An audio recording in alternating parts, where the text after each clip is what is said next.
नमस्कार मैत्रिणींनो, नंदिनी रेसिपीमध्ये तुमचं खूप खूप स्वागत आहे। मैत्रिणींनो, आज आपण बनवणार आहे उपमा।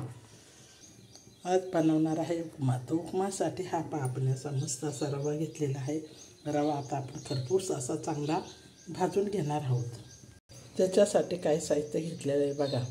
त्याच्यासाठी उपम्यासाठी हे साहित्य घेतलेलं आहे। हा कांदा घेतलेला आहे, कोथिंबीर आणि कढीपत्ता, हे मिरच्या घेतलेल्या आहे आणि हे शेंगदाणे घेतले, एक टमाटर घेतले, हे आपण उपम्यासाठी घेतलेलं आहे। तर आता सर्वात प्रथम आपण रवा असा खरपूस असा मस्त खरपूस भाजून घेणार आहोत। रवा असा खरपूस आता भाजून घेणार आहोत। त्याच्यासाठी आपण याच्यावर बघा पातेलं हे ठेवलेलं आहे। आता बघा तेल टाकू आपण रवा भाजण्यासाठी।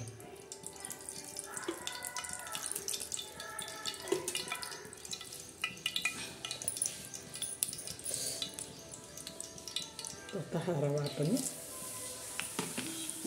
मस्त असा खरपूस असा चांगला असा खरपूस भाजून घेणार आहोत। खरपूस मस्त भाजल्यानंतर चांगला भाजला ना तर चांगली चव येते, नाहीतर चांगला नाही भाजल्यावर चव काही येत नाही। त्याच्यासाठी नेहमी रवा खरपूस असा भाजून घ्यायचा। तर आता रवा आपण मस्त हलवत आहे।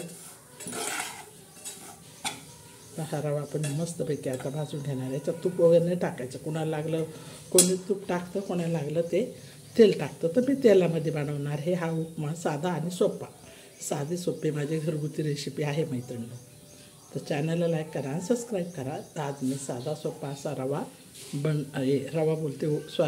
उपमा बनवत आहे। आता खरपूस असे मस्तपैकी हे भाजून घेते रवा खरपूस। मग त्याच्यानंतर शेंगदाणे भाजणार आहेत। आता हा मस्तपैकी खरपूस असा रवा आपला भाजलेला आहे। आता आपण रवा काढून घेणार आहोत। रवा मस्त असा खरपूस लाल चटक असा रवा आपण भाजलेला आहे। आता सर्वात प्रथम आपण काय करणार आहोत, शेंगदाणे भाजणार आहोत। आपण थोडं तेल टाकणार आहोत उपमा बनवण्यासाठी। त्याच्यामध्ये शेंगदाणे,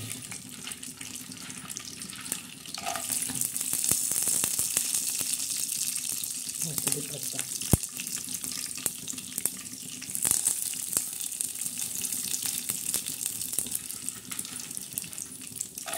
चांगले भाजायला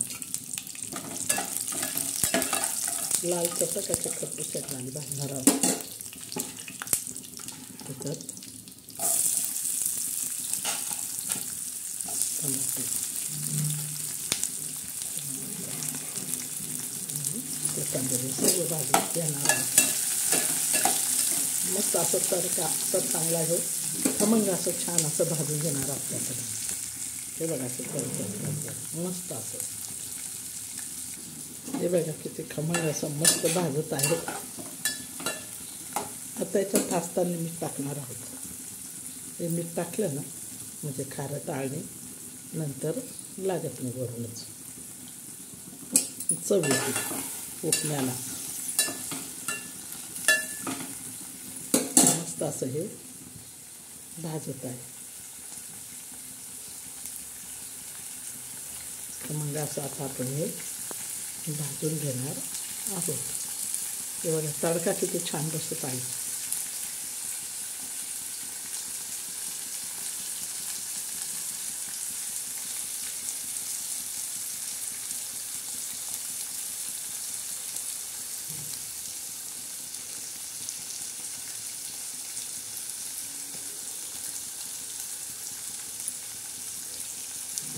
तर त्याला हलवून घेऊ।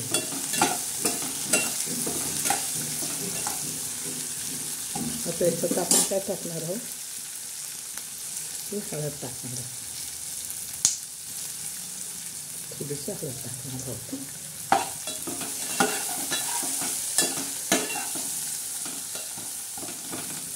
मस्त असं खमंग हे बघा छान असं शिजलेलं आहे। आता आपण त्याच्यात पाणी टाकणार आहोत।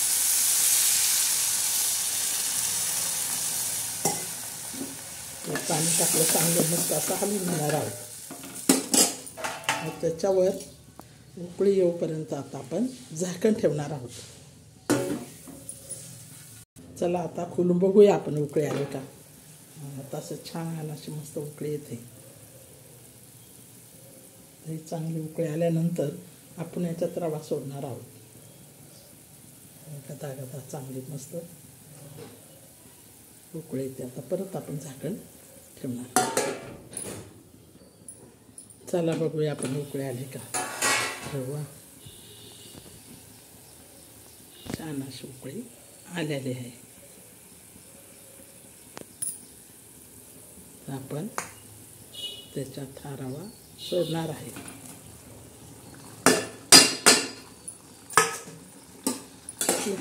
मस्त आता हलवून घेतलेला मस्त घेतलेला आहे. तर आता ह्याच्यावर आपण असं झाकण ठेवणार आहोत. चला बघूया उपमा झाला का.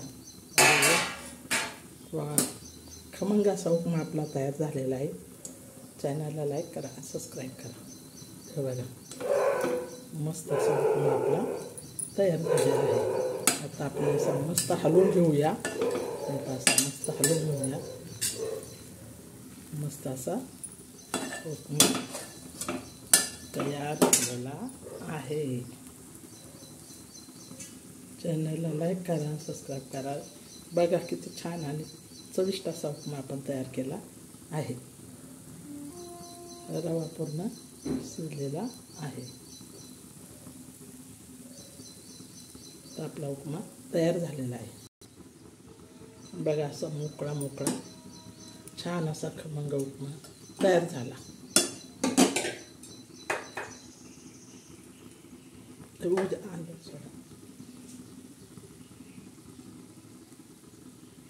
बघा खमंग असा आपला उपमा तयार झालेला आहे. तर ह्या पद्धतीने उपमा तुम्ही तयार करा, खाऊन बघा. चॅनलला लाईक करा, सबस्क्राईब करा. बघा कसा उपमा झालेला आहे.